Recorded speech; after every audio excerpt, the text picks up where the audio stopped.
தி pass அத்தியாயம் 366. Surya Malaysian ரைடர்ஸை வீழ்த்தி ஆதமையும் அவனது அணியினரையும் தங்கள் நாட்டிலிருந்த அனைவரிடமும் மன்னிப்பு கேட்க வைத்த செய்தி இன்டர்நெட்டில் பரவ ஆரம்பிக்க, அதனுடன் சேர்த்து சூர்யாவின் பெயரும் நாடு முழுக்க பரவ ஆரம்பித்திருந்தது. ரேசிங் உலகம் தவிர்த்து சாதாரண நபர்களிடம் கூட இந்த செய்தி பரவியிருந்தது. யார் இந்த சூர்யா என்பதுதான் இப்போது பெரும்பாலான மக்களின் மனதில் இருந்த கேள்வி. அதே போல சூர்யாவின் பெயரை குறிப்பிடும் எல்லோரும் அவனை இப்போது நேஷனல் ஹீரோ என்று குறிப்பிட்டுதான் சொன்னார்கள். சாதாரண மக்களுக்கு சூர்யா யாரென்றோ, அவன் என்ன செய்கிறான், அவனது பின்னணி என்ன என இப்படி எதுவுமே தெரியாது. ஆனால் இந்த நொடி இன்டர்நெட் முழுக்க பரவியிருந்த விவரங்கள் காரணமாக அவன் இப்போது மிகவும் பிரபலமாகியிருந்தான். ஆனால் சூர்யாவின் தனிப்பட்ட விவரம், குடும்ப பின்னணியெல்லாம் ராகுல் போன்ற ஒரு சிலருக்கு மட்டுமே தெரிந்திருந்தது. ஆனால் அவனுக்கும் கூட சூர்யா ரேசிங்கில் இவ்வளவு திறமைசாலியாக இருப்பான் என்பது தெரியாது. சூர்யா அவனுக்கு போன் செய்து 1 கோடி ரூபாய் கேட்டபோது கூட எதற்காக அவ்வளவு பணம் கேட்கிறான் என்றெல்லாம் அவன் கேட்கவில்லை. ஏனெனில் அவனுக்கு தாங்கள் கொடுக்க வேண்டிய 20 கோடியில் இது ஒரு பங்கு மட்டுமே. அப்போது கூட சூர்யாவை நன்றாக புரிந்து வைத்திருப்பதாக தான் எண்ணினான் ராகுல். ஆனால் இப்போது பார்க்கும்போதுதான் தனக்கு சூர்யாவை குறித்து தெரிந்தது அவனது மொத்தத்தில் ஒரு சிறிய அளவு மட்டுமே என்று புரிந்தது. ஆதம் அணியினர் சென்ற பின்னர் அசோக்கும் அவனது அணியினரும் ரேசிங் போரமில் நடந்த அனைத்தையும் விரிவாக எழுத தொடங்கினார்கள். அவர்கள் பதிவிட்ட உடனேயே அதன் கீழே பல கருத்துக்கள் பதிவாக தொடங்கியிருந்தது. மலேசியன் ரைடர் சொன்ன வார்த்தையை காப்பாத்தலையா? போட்டியில தோத்து போயிட்டு அதுக்காக போட்ட ஒப்பந்தத்தை மீற பார்த்தாங்களா? இந்த மாதிரி நடந்துக்கிறத பொறுத்துக்கவே முடியாது.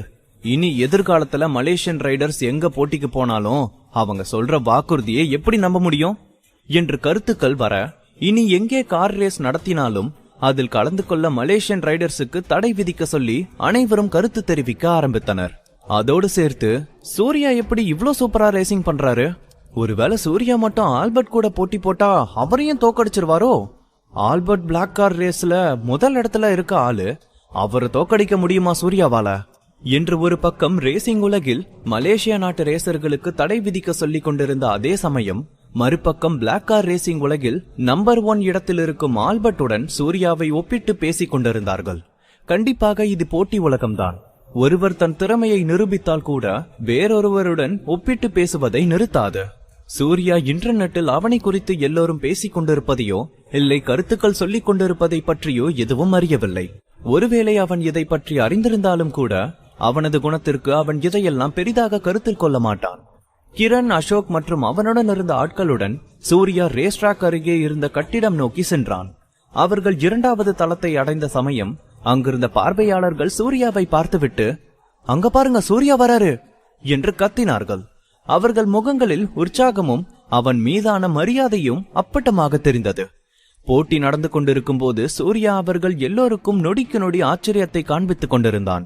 எனவே சூர்யாவை கண்டு அவர்கள் இவ்வளவு ஆர்ப்பாட்டம் செய்வதற்கு அவன் கண்டிப்பாக தகுதியானவன்தான். அவர்கள் தனி அறைக்கு வந்த பின்னர் அசோக் தன்னை கட்டுப்படுத்த முடியாமல், சூர்யா பிரதர், நீங்க ரேசிங் எப்ப இருந்து கத்துக்கிறீங்க? யார்கிட்ட பயிற்சி எடுக்கிறீங்க என்று கேட்டான். அவன் முதலில் சூர்யா தற்காப்பு கலைகளில் மட்டுமே சிறந்தவன் என்று எண்ணியிருந்தான். ஆனால் அவன் ரேசிங் செய்வதிலும் இவ்வளவு திறமைசாலியாக இருப்பான் என்று அசோக் சிறிதும் எதிர்பார்க்கவில்லை. அதுவும் பிளாக் கார் ரேசிங்கில் நம்பர் 1 இடத்தில் இருப்பவனுடன் ஒப்பிடும் அளவிற்கு திறமையானவனாக இருக்கிறான். அசோக்கின் கேள்வியில் கிரண் வேகமாக சூர்யாவை திரும்பி பார்த்தான். அவனுக்கும் சூர்யா எப்படி இவ்வளவு திறமையானவனாக இருக்கிறான் என்று தெரிந்து கொள்ள ஆர்வமாக இருந்தது. சூர்யா அசோக்கை பார்த்து சிரித்தபடி, அதெல்லாம் ஒண்ணும் இல்ல, நான் சின்ன வயசுல இருந்து தற்காப்பு கலைகள் பயிற்சி பண்றேன். என்னோட மிகப்பெரிய ஹாபி ரேசிங் பண்றது. சில நேரம் நான் தற்காப்பு கலை பிராக்டிஸ் முடிச்சுட்டு ரிலாக்ஸ் பண்ண ரேசிங் பண்ணுவேன். அதனால இருக்கலாம். ஒரு தற்காப்பு கலைஞன் எப்பவுமே எல்லா பக்கத்துல இருந்தும் அலர்ட்டா இருப்பாங்க. அதனால இந்த போட்டியில் ஜெயிக்கிறது தற்காப்பு கலைஞர்களுக்கு பெரிய விஷயம் இல்ல என்று சாதாரணமாக பதில் சொன்னான். ஓ, இப்போ புரியுது என்று சொன்ன அசோக்கிற்கு திடீரென ஏதோ புரிந்தது. அப்போது அங்கே அருகே இருந்த கிரண், நீங்க ரொம்ப தன்னடக்கத்தோட பேசுறீங்க சூர்யா. என்னதான் தற்காப்பு கலைகள் பயிற்சி செய்யறவங்க எப்பவும் அலர்ட்டா இருப்பாங்கனாலும் கண்டிப்பா நீங்க பண்றதை எல்லாராலையும் பண்ண முடியாது. அதுவும் உங்களுக்கு இருக்க திறமைக்கு நம்ம black car racing number 1 rider கிட்ட கூட சவால் விடலாம். நீங்க கண்டிப்பா அவரை தோக்கடிச்சிருவீங்கன்னு எனக்கு நம்பிக்கை இருக்கு என்று பாராட்டினான். எப்படி இருந்தாலும் இது ஜஸ்ட் ஒரு கேம் தான். உங்க எல்லாருக்கும் இதனால சந்தோஷம் கிடைக்குது, எனக்கு அதுவே போதும் என்று தலையசைத்தபடி கூறினான் சூர்யா. நீங்க அப்படிலாம் சொல்லிட்டு எஸ்கேப் ஆக முடியாது. உங்களை பத்தி ஆல்ரெடி வேர்ல்டு லெவல்ல நியூஸ் ஸ்ப்ரெட் ஆக ஆரம்பிச்சிருச்சு. நம்ம நாட்டிலயும் இப்போ உங்க பேரை எல்லா பக்கமும் பரவி இருக்கு. எங்க எல்லாருக்கும் இப்போ நீங்க தான் ஹீரோ. அவன் சொல்வது உண்மைதான். இன்று ரேசிங் உலகில் இருக்கும் எல்லோரின் கண்களுக்கும் சூர்யா தான் ஹீரோவாக தெரிந்தான். அதிலும் ஒரு சிலர் சூர்யா என்றால் வெறிப்பிடித்தாற் போல சுற்ற ஆரம்பித்திருந்தார்கள். உண்மையை சொல்ல வேண்டுமெனில் பிளாக் கார் ரேசிங்கில் நம்பர் 1 பொசிஷனில் இருக்கும் ஆல்பர்ட் நினைத்தால் கூட செய்ய முடியாததை சூர்யா செய்து காண்பித்திருந்தான். இன்னைக்கு ரொம்பவே சந்தோஷமான நாள். நாம இத கொண்டாடியே ஆகணும். உண்மைதான். இன்னைக்கு எல்லா சோசியல் மீடியா பேஜ், இன்டர்நெட்னு எல்லா பக்கமும் நம்ம ரேசிங் பத்தின நியூஸ் மட்டும்தான் ஓடிக்கிட்டு இருக்கு. அதுலயும் ஆதமும் அவன் டீமும் மண்டி போட்டு மன்னிப்பு கேட்ட அந்த சீன் தான் செம்ம வைரல். சூர்யா பிரதர் பேரும் செம்ம ஃபேமஸ் ஆகியிருக்கு.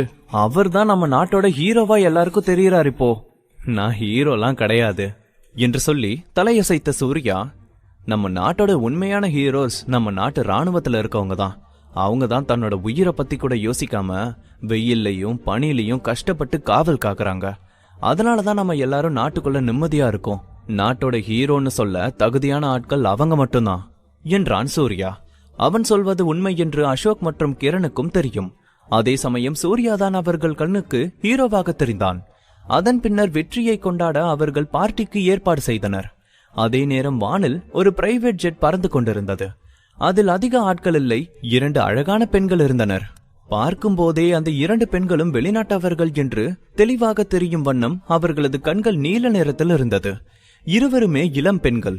பார்ப்பவரின் கவனத்தை எளிதில் ஈர்க்கும் வண்ணம் அவ்வளவு அழகாக இருந்தார்கள். 24 அல்லது 25 வயது இருக்கும் அவர்களுக்கு. அவர்கள் இருவரில் ஒரு பெண் பார்க்கவே அத்தனை வசீகரமாக தனித்துவமான அழகில் இருந்தாள். இருவரில் ஒரு பெண் அழகான நீல நிறத்தில் கவுன் அணிந்து கொண்டு கழுத்தில் முத்துக்கள் பதித்த குட்டியான நெக்லஸ் அணிந்திருந்தாள். இன்னொரு பெண் வெள்ளை நிற உடை அணிந்திருக்க அவளது மாடர்ன் உடையில் அவளது தோள்பட்டை வெளிப்படையாக தெரிந்தது. அவள் அணிந்திருந்த உடை அவளை மிகவும் நளினமாக காண்பித்தது. விமானத்தின் ஜன்னல் வழியாக வெளியே தெரிந்த மேக கூட்டங்களை பார்த்த அந்த வெள்ளை நிற உடை அணிந்த பெண் தன் அருகே இருந்த இன்னொரு பெண்ணிடம், ஹயாத்தி, இவ்ளோ நாள்ல அவரை பத்தி ஏதாவது தகவல் கிடைச்சதா என்று என்னதான் அவள் வெளிநாட்டு பெண்ணாக இருந்தாலும் ஓரளவு தமிழில் கொஞ்சி கொஞ்சி பேசினாள். நீல நிற உடை அணிந்திருந்த அந்த ஹயாத்திக்கு அவள் யாரை பற்றி பேசுகிறாள் என்று புரிய, எந்த தகவலும் தெரியல என்று சொன்னாள். பின்னர் ஒரு பெருமூச்சுடன் அவளே, ஹெலனா, நான் ஏற்கனவே அவரை பத்தி விசாரிக்க ஆள் அனுப்பியிருக்கேன் தான். ஆனா இது ஒன்னும் சின்ன நாடு இல்ல. அதனால அவ்வளோ சீக்கிரம் நமக்கு தகவல் கிடைக்கும்னு எனக்கு நம்பிக்கை இல்ல. இந்த நாட்டோட மக்கள் தொகை என்னன்னு உனக்கு நல்லாவே தெரியும். இவ்ளோ பேருக்கு நடுவுல வெறுமனே ஒரு பேரை மட்டும் வச்சுக்கிட்டு ஒருத்தரை கண்டுபிடிச்சிட முடியும்னு நினைக்க நீ ஒன்னு முட்டாள் இல்ல என்று சொன்னாள் ஹயாத்தி. உண்மைதான். ஆனா இந்த முறை நானே நேர்ல வந்திருக்கேன். என்னால் அவரை கண்டுபிடிக்க முடியாதுன்னு நான் நினைக்கல என்று சொல்லும் போதே அவளுக்கு தொண்டையில் ஏதோ சிக்கிய உணர்வு உண்டானது. அவளது பேச்சை கேட்டு பெருமூச்சு விட்ட ஹயாத்தி, அவன் இந்தியாவை சேர்ந்த ஒரு ஆள், அவ்வளவுதான். அவன் என்ன அவ்வளோ முக்கியமா உனக்கு? நீ ஒரு இளவரசி. உன் பின்னாடி எவ்வளவோ இளவரசர்கள் வராங்க. அவங்களுக்கு மட்டும் லண்டன்ல இருந்து நீ இந்தியாவை சேர்ந்த ஒரு சாதாரண ஆளை தேடி வந்திருக்கன்னு தெரிஞ்சது அப்புறம் என்ன நடக்கும்னு தெரியுமா என்று கேட்டாள் ஹயாத்தி. என்ன நடந்தாலும் எனக்கு அதை பத்தி கவலை இல்ல. எனக்கு இப்ப வேண்டியதையெல்லாம் எப்படியாச்சும் அவரை கண்டுபிடிக்கணும், அது போதும் என்று ஹெலனா சாதாரணமாக சொல்வது போல இருந்தாலும் அவள் குரல் உறுதியாக வந்தது. அவளது இந்த முடிவை யாராலும் மாற்ற முடியாது என்பது போல இருந்தது அவளது குரல். அவளால் பல வருடங்களாக தன் கனவில் வந்து கொண்டிருக்கும் அவனது முகத்தை எப்போதும் மறக்கவே முடியாது. ஹயாத்தி ஏதோ யோசித்தவள் சிறிது தயங்கிவிட்டு பின்னர், ஹெலனா, ஒருவேளை நம்ம அவனை கண்டுபிடிச்ச அப்புறம் நீ நினைக்கிற மாதிரி இல்லனா என்ன பண்றது என்று கேட்டாள். நீ என்ன கேக்குற என்று கேட்ட ஹெலனாவுக்கு அவள் என்ன சொல்ல வருகிறாள் என்று நிஜமாகவே புரியவில்லை. நீ அவரை கண்டுபிடிக்கும் போது அவருக்கு ஏற்கனவே கல்யாணம் ஆகியிருந்தா என்ன பண்றது? இத பத்தி நீ எப்பயாவது யோசிச்சிருக்கியா என்று தயக்கத்துடன் கேட்டாள் ஹயாத்தி. கல்யாணமா என்று ஒரு நொடி அதிர்ந்து போனாள் ஹெலனா. அவள் இதுவரையில் இந்த மாதிரி எண்ணத்தில் யோசித்ததில்லை. இப்போதும் பெரிதாக எதையும் யோசிக்காதவள், அவருக்கு கல்யாணம் ஆகியிருந்தா நான் அவரோட லவரா மட்டும் இருந்துக்குவேன், அது ரொம்பவே நல்லா இருக்கும்ல என்று அவள் சொல்லி முடித்த அடுத்த நொடி ஹயாத்தி பெரிதாக சிரிக்க ஆரம்பித்தாள். நீ என்ன நினைச்சிட்டு இருக்க? நீ எவ்வளவு பெரிய குடும்பத்தை சேர்ந்த இளவரசி, அப்படி இருக்கும்போது ஒரு சாதாரண, அதுவும் ஏற்கனவே கல்யாணம் ஆன ஒரு இந்தியனை இந்த மாதிரி நீ லவ்வர்னு சொன்னா அது சரியா இருக்குமா என்று சிரித்து முடித்துவிட்டு கேட்டாள் ஹயாத்தி. ஏன், இளவரசி சாதாரண மனுஷி இல்லையா? இல்ல இளவரசிக்கு மனசு இல்லையா? அவருக்கு கல்யாணம் ஆகியிருந்தா என்ன இப்போ? எனக்கு அவரை பிடிச்சிருக்குன்னு சொல்றதுல என்ன தப்பு இருக்கு என்று மிகவும் உறுதியான குரலில் கேட்டாள் ஹெலனா. ஓகே ஓகே, எனக்கு உன்னை பார்த்தாலே பயமா இருக்கு. நாம அங்க போய் சேர்ந்த பிறகு எம்பசில கான்டாக்ட் பண்ணி அவனை கண்டுபிடிக்க சொல்லலாம். ஆனாலும் நான் இப்பவே உன்கிட்ட சொல்லிடுறேன் ஹெலனா, 8 வருஷங்கிறது ரொம்பவே அதிகமான காலம். அதோட அவன் இன்னமும் இங்கேயே இருப்பான்னு உறுதியா சொல்ல முடியாது. அதனால முடிவு எதுவா இருந்தாலும் நீ அதை ஏத்துக்க உன் மனசை தயார்படுத்திக்கோ. நாம திரும்பி போகும்போது நீ வருத்தப்படக்கூடாது என்று சொன்னாள் ஹயாத்தி. எப்படி பேசினாலும் பதில் சொல்லும் ஹெலனாவிடம் பேசி ஜெயிக்க முடியாமல் ஹயாத்தி தான் இறங்கி வர வேண்டியதாக இருந்தது. இரவு வெகு நேரம் ஆகியிருக்க வானிலிருந்த மேகக்கூட்டங்கள் கூட வேறு மாதிரியாக காட்சியளிக்க ஆரம்பித்திருந்தது. விமானம் மெதுவாக வானிலிருந்து தரையிறங்கி ரன்வேயில் இறங்க ஆரம்பித்தது. சட்டென கேபின் கதவு திறக்கப்பட ஹெலனா தன் கையில் போனை எடுத்தவள் ஜன்னல் வழியாக வெளியே வேடிக்கை பார்க்க ஆரம்பித்தாள். மேடம், பிளேன் லேண்ட் ஆகிடுச்சு. இந்த நாட்டை சேர்ந்த முக்கிய ஆட்கள் உங்களை வரவேற்க வெளியில காத்துக்கிட்டு இருக்காங்க. நாம இறங்கலாமா? எஸ் எஸ், போகலாம் என்று சொன்ன ஹெலனா தனக்கு தேவையான பொருட்களை எல்லாம் ஒரு பேக்கில் எடுத்து வைக்க ஆரம்பித்தாள். அவள் உபயோகிக்கும் பேக் என்ன பிராண்ட் என்று யாராலும் கணிக்கவே முடியாது. அது எல்லோரின் கவனத்தை ஈர்க்கும் அளவிற்கு இல்லை. ஆனால் அவர்களை போன்ற அரச குடும்பங்கள் மட்டுமே அந்த பிராண்டை பயன்படுத்துவார்கள். அடுத்து ஒரு பணிப்பெண் ஒரு கோட் எடுத்து வந்து ஹெலனாவுக்கு அணிந்து விட்டாள். பின்னர் ஹெலனாவுக்கு லேசாக மேக்கப் டச்சப் செய்துவிட்டு தலையில் ஒரு ஹேட் அணிவித்து விட்டாள். அந்த ஹேட்டில் கூட ரத்தின கற்கள் பதிக்கப்பட்டிருந்தது. ஹெலனா லேசாக திரும்ப அவளது உடையில் ஓரமாக மடிந்திருந்த இடத்திலெல்லாம் அந்த பணிப்பெண் சரி செய்து விட்டாள். இதெல்லாம் செய்து முடித்த பின்னரே வெளியே செல்லும் கேபின் கதவை திறக்க சொன்னார் அவர். வெளியே ஹெலனாவை வரவேற்க ஒரு பெரிய கூட்டமே காத்திருந்தது. ஹெலனா முகத்தில் புன்னகையுடன் வெளியே இருந்தவர்களை பார்த்து கையசைத்தபடி சென்றாள். வெளியே ஏற்கனவே வேலை விஷயமாக அவளுக்கு துணையாக வந்தவர்களும் காத்திருந்தனர். அவர்கள் எல்லோரும் ஹெலனா பின்னால் வர, ஹெலனா தலைமை பொறுப்பில் இருந்தவள் என்பதால் அவள்தான் எல்லோருக்கும் முன்பாக வழி நடத்துவது போல முன்னே சென்றாள். ஹலோ மேம், வெல்கம் என்று அவளை வரவேற்றனர். ஹெலனா முகத்தில் புன்னகையுடன் தேங்க்யூ என்று சொல்லி அவர்கள் வரவேற்பை ஏற்றுக்கொண்டாள். அதோடு ஒவ்வொருவரின் கரத்தையும் பற்றி மரியாதையுடன் குலுக்கினாள். அவளை வரவேற்க அரசு தரப்பிலிருந்தும் பணக்கார பிசினஸ் மேன்கள் தரப்பிலிருந்தும் ஆட்கள் வந்திருந்தனர். எல்லோரிடமும் ஹெலனா எந்தவித மாற்றமும் இல்லாமல் ஒரே சீராக பேசினாள். எல்லாம் முடிய கடைசியாக வசீகரமான தோற்றத்தில் கம்பீரமாக கூட்டத்தின் நடுவே இருந்து ஒரு ஆள் முன்னே வந்தான். ஹெலனாவை பார்த்ததும் அவன் முகத்தில் இருந்த புன்னகை இன்னும் பெரிதாக, welcome to India, I'm RSP Akilan என்று சொல்லி தன்னை அறிமுகம் செய்து கொண்டான். அவனது வசீகரமான முகத்தை பார்த்ததும் ஹெலனாவின் முகம் பிரகாசமாகியது. அவனது அழகை கண்டு அவள் ஈர்க்கப்படவில்லை. அவனது RSP என்ற குடும்ப பெயர் அவள் ஏற்கனவே தேடி வந்த அந்த ஆளின் பெயராக இருந்ததினால்தான் அவள் முகம் பிரகாசமாகியது. அவன் பெயரும் RSP என்றுதான் ஆரம்பிக்கும். ஹலோ மிஸ்டர் அகிலன் என்று புன்னகைத்தபடி தன் கரத்தை அவனை நோக்கி நீட்டினாள் ஹெலனா. தி பாஸ், அத்தியாயம் 367. RSP அகிலன் ஹெலனாவிடம் தன்னை அறிமுகம் செய்து கொள்ள தான் தேடி வந்த நபரின் குடும்ப பெயரும் இவனின் குடும்ப பெயரும் ஒன்றாக உள்ளது என்று எண்ணியபடி ஹெலனா அவனது கரத்தை குலுக்கி அவனுடன் தன்னை அறிமுகம் செய்து கொண்டாள். அகிலனுடன் ஹெலனா கை குலுக்கிய நேரம் மற்றவர்களிடம் அவள் கை குலுக்கிய நேரத்தை விட சற்று அதிகமானதாக இருக்க அது எல்லோரின் கவனத்தையும் ஈர்த்தது. என்ன நடக்குதுங்க? இந்த இளவரசிக்கு அகிலனை பிடிச்சிருக்கோ என்று எல்லோரின் மனதிலும் கேள்வி எழ செய்து அவர்களை அதிர வைத்தது. அகிலன் மட்டும் இந்த பெண்ணுடன் பேச முடிந்தால் இந்த வியாபாரம் கண்டிப்பாக தங்களுக்கு வெற்றி வாய்ப்பாக அமையும் என்று எண்ணினார்கள் அவர்கள். சுற்றியிருந்த எல்லோரின் ஆச்சரியமான பார்வையை கண்டு அகிலனுக்கு மிகவும் பெருமையாக இருந்ததும் அவனுக்கு இந்த உணர்வு பிடித்திருந்தது. எல்லோரும் தன்னை கவனிக்கும் இந்த உணர்வு அவனுக்கு மிக பிடித்தமான ஒன்று. ஒருவேளை ஹெலனா அவனது குடும்ப பின்னணியின் காரணமாகவோ அல்லது அவனது அழகை கண்டோ அவனிடம் மயங்கினாளா என்று அவனுக்கு தெரியாது. ஆனால் இரண்டில் எதுவாக இருந்தாலும் அவனுக்கு அதில் பெருமைதான். வரவேற்பு நிகழ்ச்சி முடிந்து கூட்டம் கலைய ஆரம்பித்தது. ஹெலனா ஒரு புல்லட் ப்ரூஃப் காரில் ஏறி அவள் தங்க இருந்த ஹோட்டலை நோக்கி சென்றாள். ஹெலனா தங்குவதற்காக மிகவும் பிரம்மாண்டமாக 7 ஸ்டார் ஹோட்டலில் பிரசிடென்டியல் சூட் ரூம் புக் செய்யப்பட்டிருந்தது. அவள் தன் அறைக்கு வந்த பின்னர் அவள் சாதாரணமாக ஓய்வெடுக்க முடியாமல் அடுத்து அவள் டின்னர் பார்ட்டியில் கலந்து கொள்ள வேண்டி இருந்தது. மேடம், டின்னர் பார்ட்டி 7 மணிக்கு இருக்கு. இப்பவே புறப்பட போறீங்களா இல்ல கொஞ்சம் ரெஸ்ட் எடுக்க நினைக்கிறீங்களா என்று கேட்டபடி ஒரு பணிப்பெண் அவளது உடைகளை எடுத்தபடி கேட்டாள். கொஞ்ச நேரம் வெயிட் பண்ணுங்க, நான் சொல்றேன், அதுவரை வெளியில இருங்க என்று சொன்னாள் ஹெலனா. ஓகே மேடம் என்று மரியாதையுடன் சொன்ன அந்த பணிப்பெண் அந்த அறையை விட்டு வெளியேறினாள். பணிப்பெண் வெளியே சென்றதும் ஹெலனா தன் போனை எடுத்து ஹயாத்திக்கு அழைத்தாள். மறுபுறம் ஹயாத்தி போன் எடுத்த உடனேயே சற்றும் பொறுமையில்லாத ஹெலனா, ஹயாத்தி, அவரை பத்தி ஏதாவது நியூஸ் கிடைச்சதா என்று கேட்டாள். எப்படியாவது தனக்கு உதவி செய்த அவனை பற்றிய செய்தி கிடைத்து விட்டதா என்று அவள் பெரிதும் எதிர்பார்த்தாள். அதிலும் அவளுக்கு ஹயாத்தியின் மேல் பெரிய நம்பிக்கை இருந்தது. ஹயாத்தி இந்தியாவை பூர்வீகமாக கொண்ட பெண். அவளது குடும்பம் இங்கே பெரிய அளவில் அதிகாரம் படைத்தவர்கள். அப்படி இருக்கும்போது அவளுக்கு அவனை கண்டுபிடிப்பது கஷ்டமாக இருக்காது என்று எண்ணினாள் ஹெலனா. ஹெலனா, நாம இங்க வந்து 2 மணி நேரம் தான் ஆகுது. அப்படி இருக்கும்போது அதுக்குள்ள ஒருத்தரை கண்டுபிடிக்க சொல்லி உத்தரவு போட எப்படி முடியும் என்று இயலாமையுடன் கேட்டாள் ஹயாத்தி. ஹெலனா இவ்வளவு பொறுமையின்றி இருப்பாள் என்று அவள் எதிர்பார்க்கவே இல்லை. இந்தியா வந்து இறங்கிய உடனேயே அவனை கண்டுபிடிக்க வேண்டும் என்றால் எப்படி முடியும்? சாரி ஹயாத்தி, நான் கொஞ்சமும் பொறுமை இல்லாம இருக்கேன் என்று தாழ்ந்த குரலில் பேசினாள் ஹெலனா. பரவாயில்ல ஹெலனா, எனக்கு உன் மனசை புரிஞ்சுக்க முடியுது. நீ இப்ப என்ன அவசரமான சூழ்நிலையில இருக்குன்னு என்னால புரிஞ்சுக்க முடியுது. ஆனா சில விஷயங்கள்ல நாம இப்படி அவசரப்பட்டாலும் அதனால எந்த ஒரு பிரயோஜனமும் இல்ல.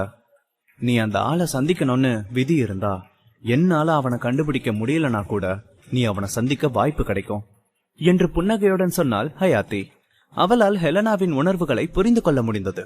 ஏனெனில் அவளும் இப்போதுதான் காதல் என்ற உணர்வை அனுபவிக்க ஆரம்பித்திருந்தாள். நான் அவரை மீட் பண்ண முடியுமா ஹயாத்தி என்று சோர்வாக கேட்டாள் ஹெலனா. அவளது கவனம் 8 வருடங்களுக்கு முன்பாக நடந்த நிகழ்வை நினைத்து பார்த்து கொண்டிருந்தது. அன்று அவளுக்கு 14வது பிறந்த நாள். இரவு அவளது பிறந்த நாள் விழா நடந்து முடிந்திருந்த நேரம் அது. விழா முடிந்து அவள் அந்த இடம் விட்டு புறப்பட்டிருக்க பாதி வழியில் யாரோ அவளை கொலை செய்ய முயற்சி செய்தனர். அவள் உயிரை காப்பாற்ற அவளது அரச குடும்பத்திலிருந்து பெரிய படையை அனுப்பியிருந்தார்கள். ஆனால் அவர்கள் படை அவளை கொல்ல முயன்ற ஆட்களிடம் தோற்று போனது. எப்படியும் தான் இறக்கப் போகிறோம் என்று அவள் எண்ணி இருக்க அந்த நேரத்தில் அவள் வயதுக்கு நிகரான ஒருவன் அங்கே தோன்றுவான் என்று அவள் சற்றும் எதிர்பார்க்கவில்லை. அவன் கையில் ஒரு ஆயுதம் இருக்க அந்த வாளை அவன் வீசிய விதத்தில் அவளை கொல்ல வந்த அனைவரும் விழுந்து மடிந்து போனார்கள். அந்த சிறுவனுக்கு முன்பாக அந்த கொலைகாரர்களால் நின்று போராட முடியவில்லை. அவளை பொறுத்தவரை அன்று அவள் கண்களுக்கு அந்த சிறுவன் தான் கடவுள் போல தெரிந்தான்.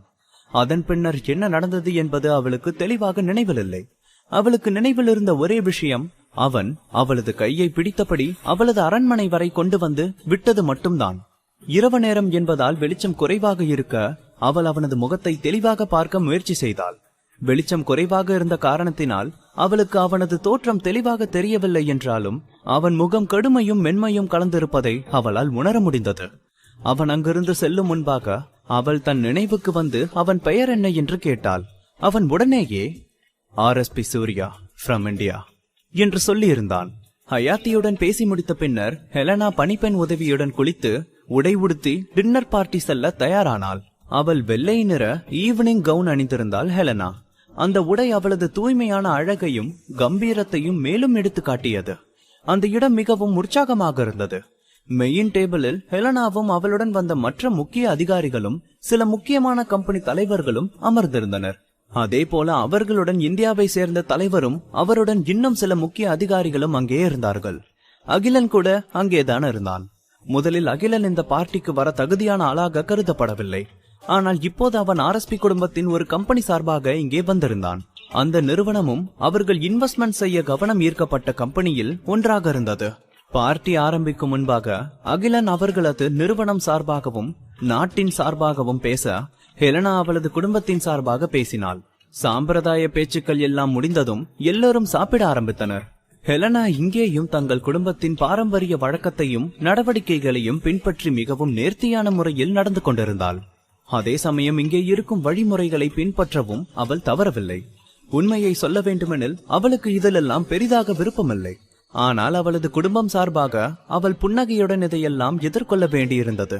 ஒவ்வொருவராக வைன் கிளாஸுடன் ஹெலனாவிடம் வந்து டோஸ்ட் செய்து சொல்ல, இறுதியாக அகிலன் வசீகரமான புன்னகையுடன் ஹெலனாவின் முன்பாக வந்தவன், பிரின்சஸ் ஹெலனா திரும்பவும் ஒருமுறை உங்களை எங்க நாட்டுக்கு வரவேற்கிறேன் என்று வசீகரமான தோற்றத்தில் பேசினான். மேலும் அவன், நம்ம மீட் பண்ணதுல இருந்து எனக்கு உங்களோட சிரிப்பு ரொம்பவே பிடிச்சிருச்சு மேம். நீங்க ரொம்ப நளினமா இருக்கிறீங்க.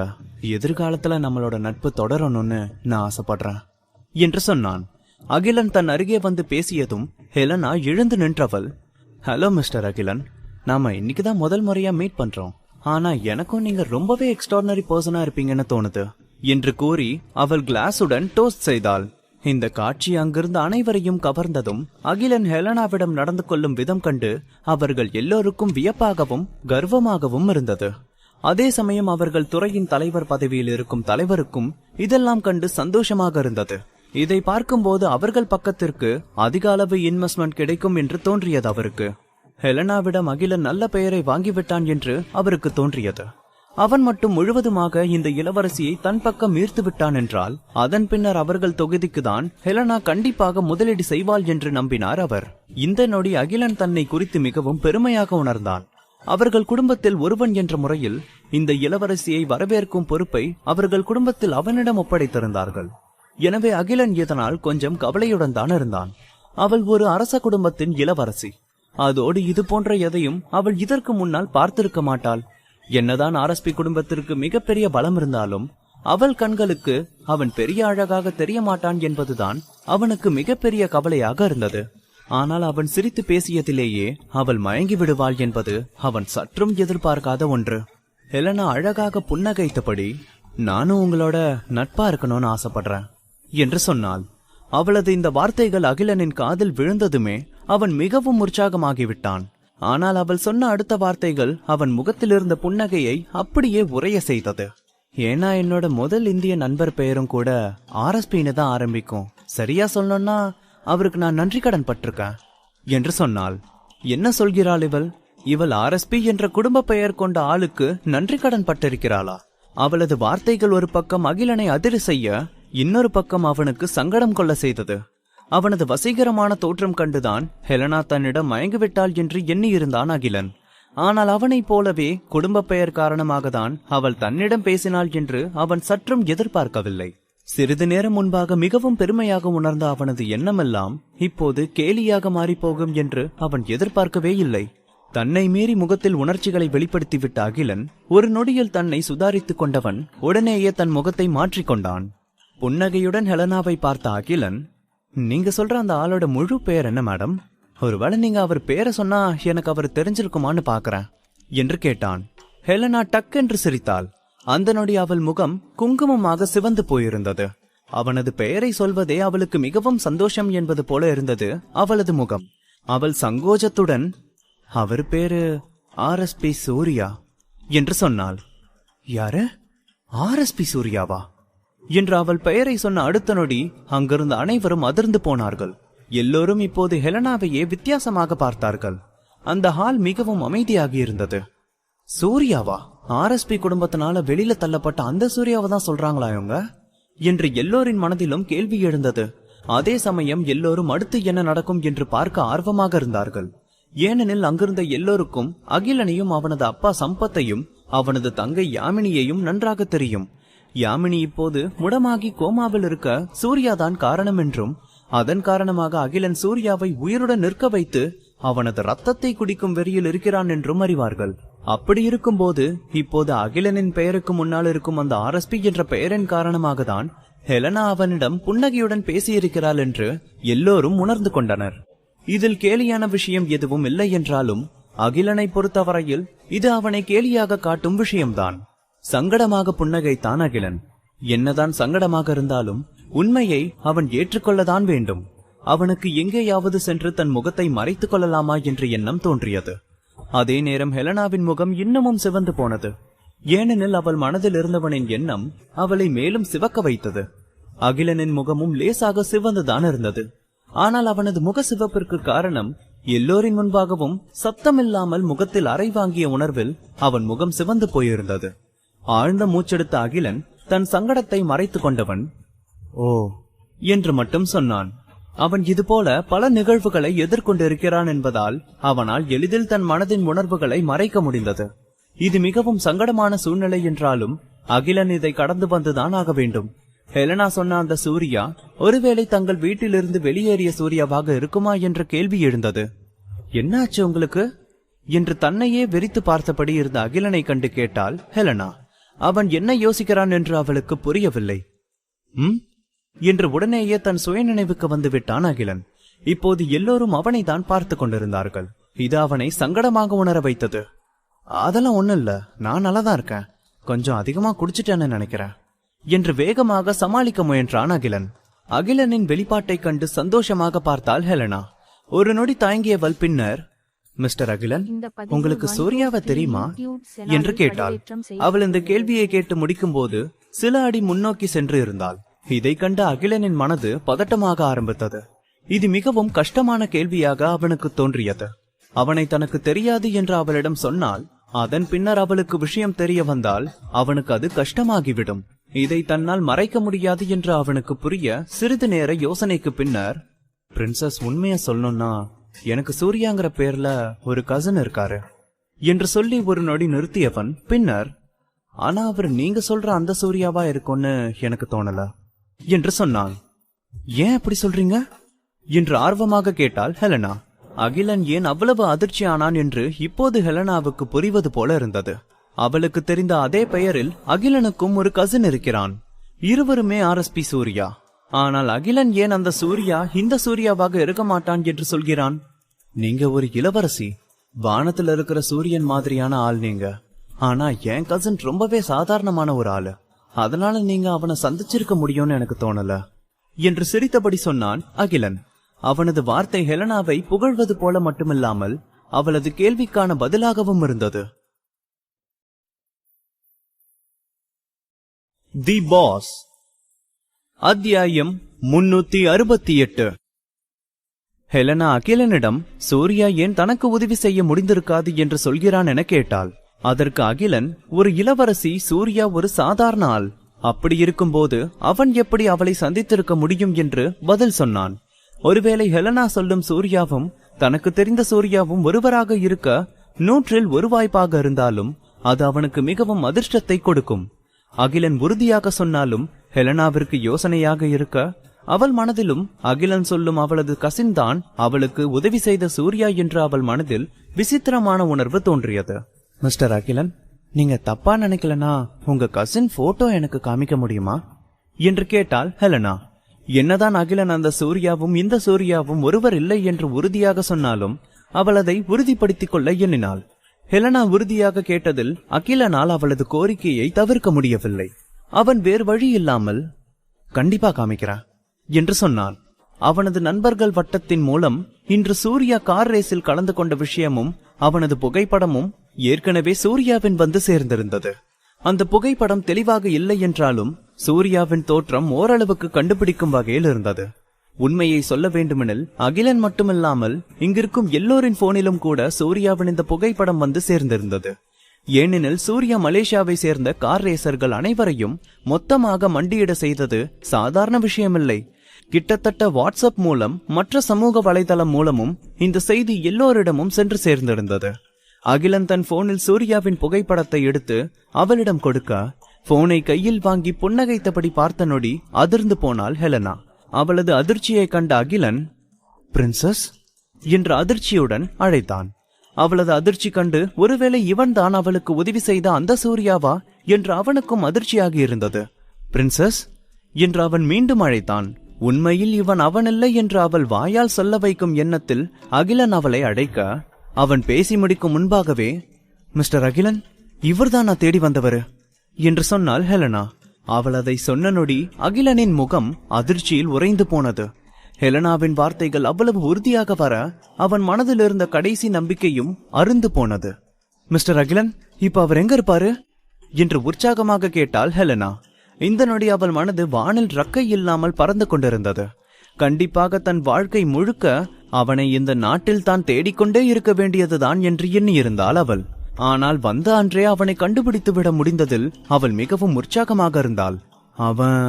அவன் இப்போ இந்த ஊர்ல தான் இருக்கான் என்று வரவழைக்கப்பட்ட புன்னகையுடன் சொன்னான் அகிலன். அவன் மனது இந்த நொடி மிகவும் வெறுப்பை உணர்ந்தது. சூர்யாதான் இந்த ஹெலனாவுக்கு உதவி செய்தவனாக இருப்பான் என்று அகிலன் சற்றும் எதிர்பார்க்கவில்லை. அவர் இப்ப இந்த ஊர்ல தான் இருக்காரா? கடவுளே என்று இன்னமும் உற்சாகம் மின்ன கேட்டாள் ஹெலனா. இந்த நொடி அவளது தோற்றம் பெருமை மிக்க அரச குடும்பத்தை சேர்ந்த பெண் போல இல்லை. ஒரு சிறு பெண்ணிடம் சாக்லேட் கொடுத்த உணர்வில் துள்ளிக் கொண்டிருந்தாள் அவள். ஆமா என்று சொல்லி தலையை அசைத்தான் அகிலன். அவன் தன் மனதின் வெறுப்பை வெளியே காண்பிக்காமல் இருக்க பெரிதும் முயற்சி செய்தான்.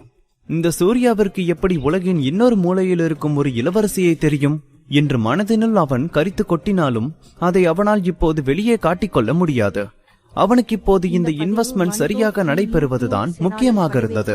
ஹெலனா இந்த முறை இந்தியா வர காரணமே இந்த இன்வெஸ்ட்மெண்ட் தான். அவர்கள் குடும்பத்திற்கு சொந்தமான நிறுவனம் மிகப்பெரிய தொகையை இந்தியாவில் இன்வெஸ்ட்மெண்ட் செய்ய திட்டமிட்டிருந்தார்கள். அதோடு அகிலன் தான் இந்த இன்வெஸ்ட்மெண்ட் டிபார்ட்மெண்டில் முக்கிய பொறுப்பில் இருந்தான். எனவே ஹெலனா மூலம் அவன் அந்த தொகையை இனி இன்வெஸ்ட்மெண்ட் செய்ய வைத்துவிட்டால் அவனது பதவி இன்னும் பலப்படுத்தப்படும். அது அவனது எதிர்கால அரசியல் வாழ்க்கைக்கு இன்னமும் மிகப்பெரிய உதவியாக இருக்கும். அதோடு அவர்களது ஆர்எஸ்பி குடும்பத்திலும் அவனது வலிமை மேம்படும். அதே சமயம் ஹெலனா சொல்வதை வைத்து பார்க்கும்போது அவளுக்கும் சூர்யாவுக்கும் இடையே தொடர்பு எதுவும் இல்லை என்று அவனுக்கு தெளிவாக புரிந்தது. எனவே அவர்கள் இருவரின் உறவை வைத்து அகிலன் தனக்கு சாதகமாக அவளை உபயோகித்துக் கொள்ள எண்ணினான். அதே போல எப்படியும் ஹெலனாவுக்கு தனக்கும் சூர்யாவுக்கும் இடையில் இருக்கும் பகை தெரிய போவதில்லை. சூர்யாவின் கசின் என்ற காரணத்தினால் ஹெலனாவின் மனதில் தன்னை பற்றி கண்டிப்பாக நல்ல விதமாக தான் நினைத்திருப்பாள். இதையெல்லாம் யோசித்த அகிலன் கோபித்துக் கொள்வது போல பாசாங்கு செய்ய ஆரம்பித்தான். இந்த சூர்யா ரொம்பவே மோசம். உங்கள மாதிரி ஒரு பிரின்சஸ் ஃப்ரெண்ட் இருக்கிறதா அவன் என்கிட்ட எல்லாம் சொல்லவே இல்ல என்றான். அவன் சொன்னதை கேட்ட ஹெலனாவுக்கு தான் இது மிகவும் சங்கடமாக இருந்தது. அவள் லேசாக சிரித்தபடி தன் சங்கடத்தை மறைத்தாள். அவள் ஃப்ரெண்ட் என்று சொன்னது அவளாகவே சொன்னது மட்டுமே, சூர்யாவின் ஒப்புதலின் பெயரில் சொன்னது இல்லை. எனவே அவளுக்கு இது சங்கடமாக இருந்தது.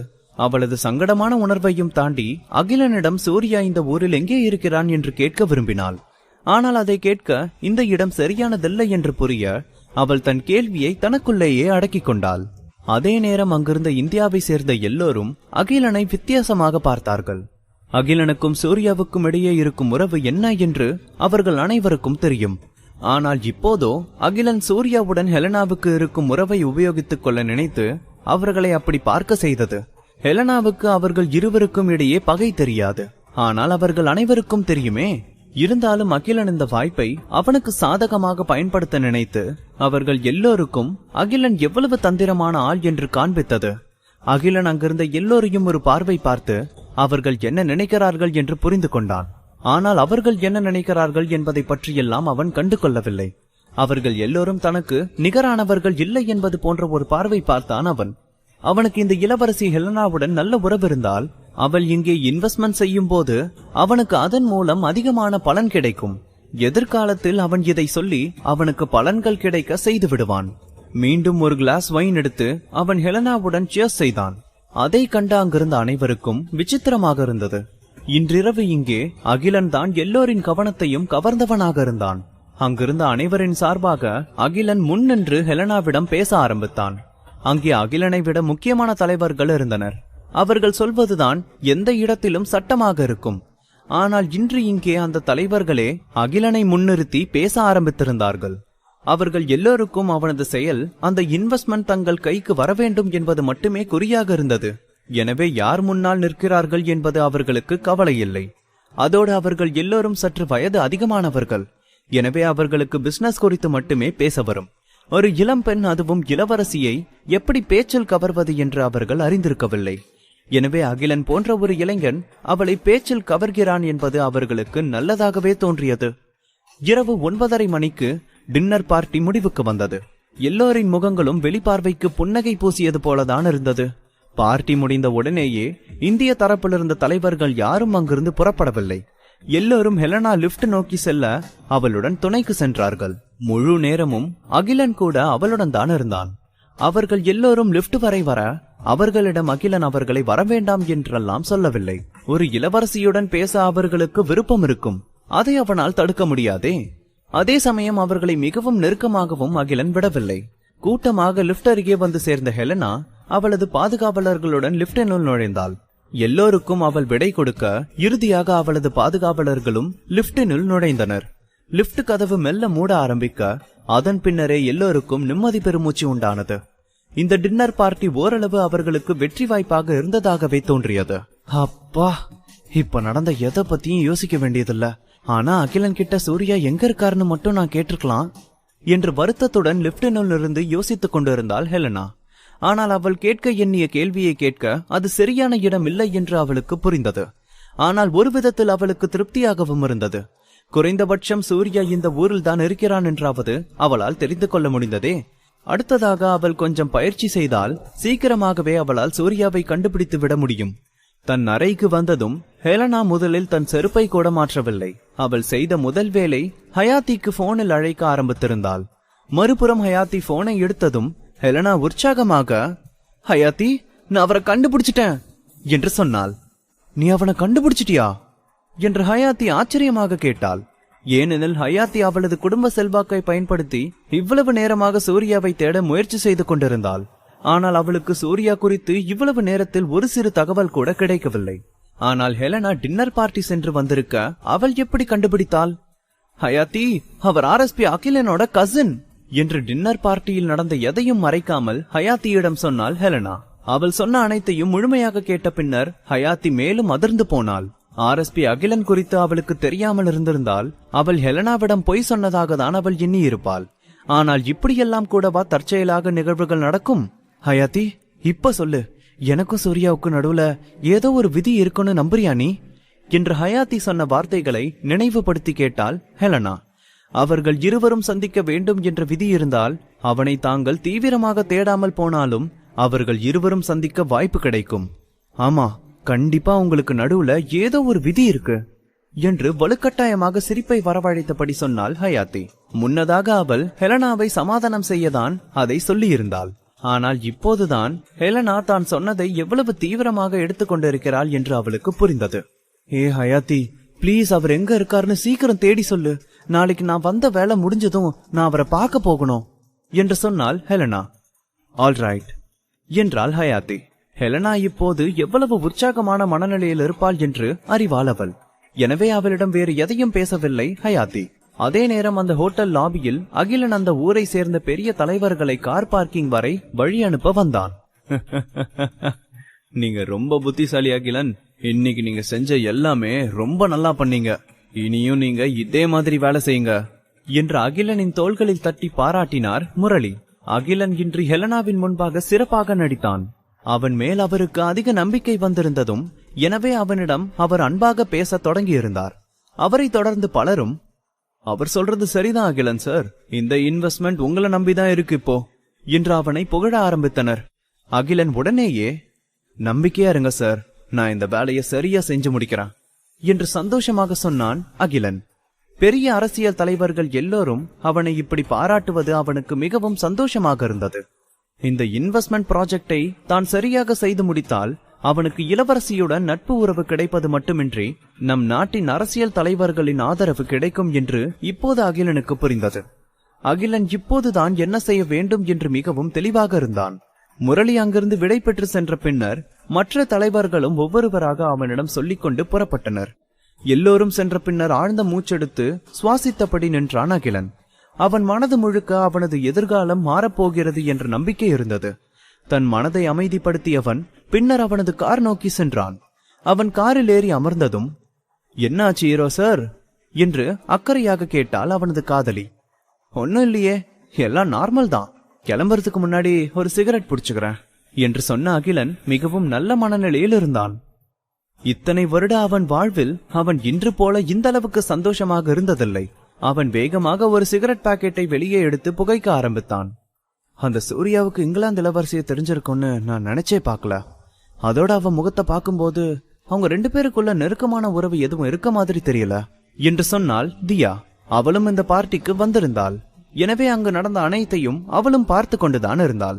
உண்மையை சொல்ல வேண்டுமெனில் சூர்யாவுக்கு இங்கிலாந்து இளவரசியை தெரியும் என்ற அதிர்ச்சி இப்போது கூட அவளிடம் குறையவில்லை.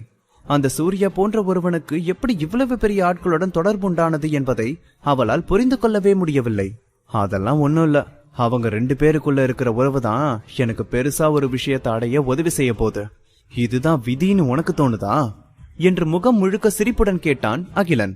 இப்போது அவன் மனதில் சூர்யாவுக்கு ஹெலனாவை தெரியும் என்பதில் எந்தவித வருத்தமும் இல்லை. அதற்கு மாறாக அவன் மிகவும் நல்லது என்றே எண்ணினான். ஆனா இத பத்தி பேசும்போது எனக்கு உன்ன நினைச்சுதான் வியப்பா இருக்கு.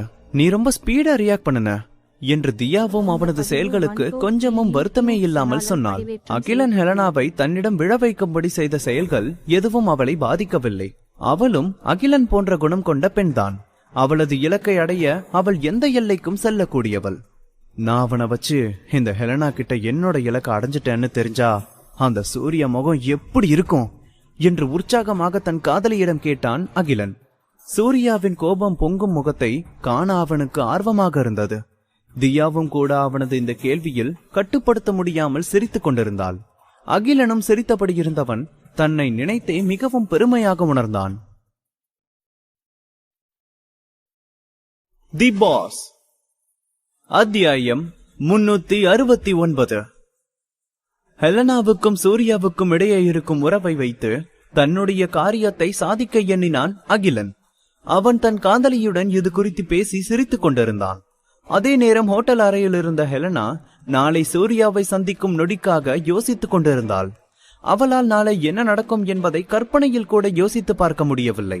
அடுத்த நாள் காலையில் ஹெலனா நிறைய எதிர்பார்ப்புகளுடன் விரைவாகவே கண் விழித்து விட்டாள். மேடம், நான் உங்களுக்கான ட்ரெஸ் எல்லாம் எடுத்து வச்சிட்டேன். உங்களுக்கு அது ஓகேவா இல்ல வேற எடுத்து வைக்கவான்னு பாருங்க என்று லிவிங் ரூமில் இருந்து ஒரு பணிப்பெண் கேட்டுக்கொண்டிருந்தாள். அதெல்லாம் வேண்டாம், இருக்கட்டும் என்று புன்னகையுடன் மறுத்தாள் ஹெலனா. பின்னர் அவள் எழுந்து சென்று பல் துலக்கி முகம் கழுவி வந்தாள். காலை மணி 7:30 ஆகியிருந்தது. அப்போது நடுத்தர வயதுடைய ஒருவர் அங்கே வந்தார்.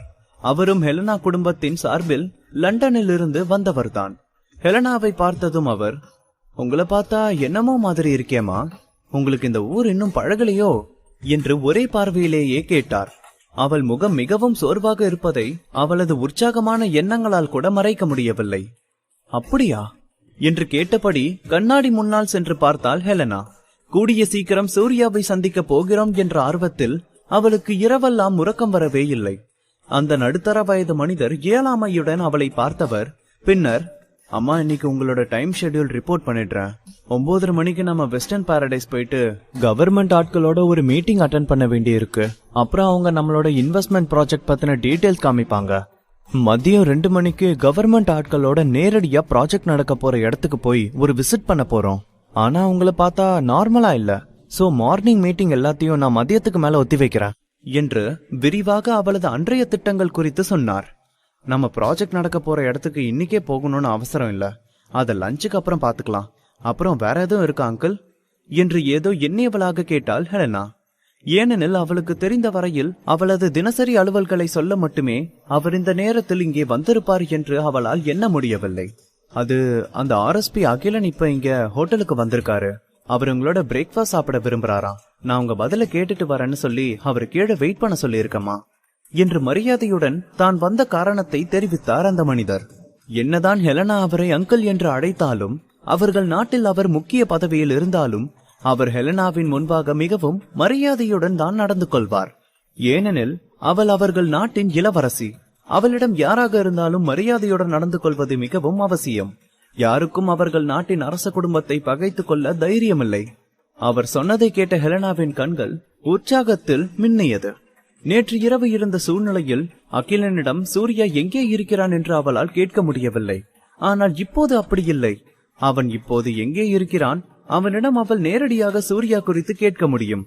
முதலில் இவ்வளவு பெரிய நாட்டில் சூர்யாவை கண்டுபிடிப்பது மிகவும் கஷ்டம் என்றே அவள் எண்ணியிருந்தாள். இவ்வளவு பெரிய மக்கள் தொகை இருக்கும் நாட்டில் ஒருவனை வெறும் பெயரை மட்டும் வைத்து தொடுவது என்பது கடலில் விழுந்த உப்பை தேடுவது போன்ற செயல். அவள் அவனை சந்தித்ததிலிருந்து அவள் அவனை குறித்தே எண்ணிக்கொண்டிருக்கிறாள் என்று வெளியே சொல்ல அவளுக்கு துணிவில்லை. அதே சமயம் இரவு வந்ததும் தனிமையில் அவன் நினைவு தனக்கு வருவதை அவளால் தவிர்க்கவும் முடியவில்லை. இப்படிப்பட்ட சூழலில் இந்தியா வந்த அன்றே அவனை குறித்த ஒரு தகவல் இவ்வளவு எளிதாக அவளுக்கு கிடைக்கும் என்று அவள் சற்றும் எதிர்பார்க்கவில்லை. இது அவளை தான் என்ன செய்கிறோம் என்பதை உணரவிடவில்லை. அதே நேரம் அவள் மனதில் ஹயாத்தியின் கேள்வியான, அவனுக்கு கல்யாணம் ஆகியிருந்தா என்ன பண்ணுவ என்ற கேள்வி தோன்றி அவளை கவலையடைய செய்தது. பிரின்சஸ் என்று அந்த நடுத்தர வயது மனிதனான சாம் அங்கிள் அழைத்தார்.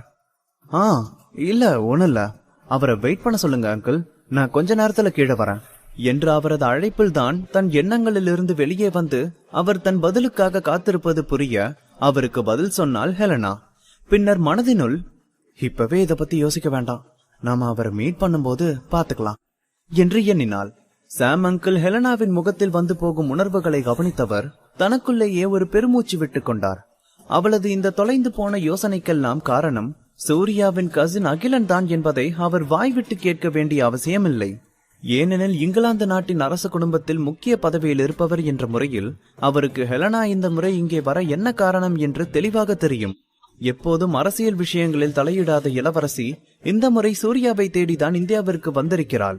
அவனை சந்திக்கத்தான் அவள் வேலையை காரணம் காட்டி இங்கே வந்திருக்கிறாள். மற்றபடி இந்த இன்வெஸ்ட்மெண்ட் எல்லாம் வெறும் காரணம் மட்டுமே. சூர்யா ஹெலனாவின் உயிரை காப்பாற்றியதற்காக அவன் இருக்கும் நாட்டிற்கு அவள் திருப்பி செய்யும் செயல் மட்டுமே. அடுத்த சில நிமிடங்களில் வேகமாக தயாரான ஹெலனா சாம் அங்கிள் மற்றும் அவளது பாதுகாவலர்களுடன் ஹோட்டல் லாபிக்கு வந்திருந்தாள். அவளை கண்டதுமே அகிலன், என்னாச்சு மேடம், நீங்க நேத்து நைட்டு சரியா தூங்கலையா? உங்களை பார்க்கவே என்னமோ மாதிரி இருக்கீங்க என்று அக்கறையாக கேட்டான். ஆமா, நான் சரியா தூங்கல என்றாள் ஹெலனா அவனை பார்த்து புன்னகையுடன். அப்படியா மேடம், இதெல்லாம் என்னோட தப்புதான். இந்த இடம் உங்களுக்கு வசதியா இல்லைன்னு நினைக்கிறேன். நான் உடனே நீங்க தங்க வேற ஒரு ஹோட்டல் ஏற்பாடு பண்ணட்டுமா என்று அவளது அபிப்பிராயத்தை கேட்டான் அகிலன். இல்ல, அதெல்லாம் வேண்டாம், இந்த ஹோட்டல் ரொம்ப நல்லா இருக்கு. நான் சரியா தூங்காததுக்கு காரணம் எனக்கு தெரிஞ்சு ஜெட்லாகா இருக்கலாம் என்று சொன்னாள் ஹெலனா. மற்றபடி அவள் சூர்யாவை சீக்கிரமே பார்க்க முடியும் என்ற எண்ணத்தில் உறங்கவில்லை என்றா சொல்ல முடியும். ஓ அப்படியா, சீக்கிரமே நீங்க இந்த ஜெட்லாக் எல்லாம் பழகிட்டு நல்லபடியா தூங்கணும்னு நான் ஆசைப்படுறேன் என்று சிரித்தபடி சொன்னான் அகிலன்.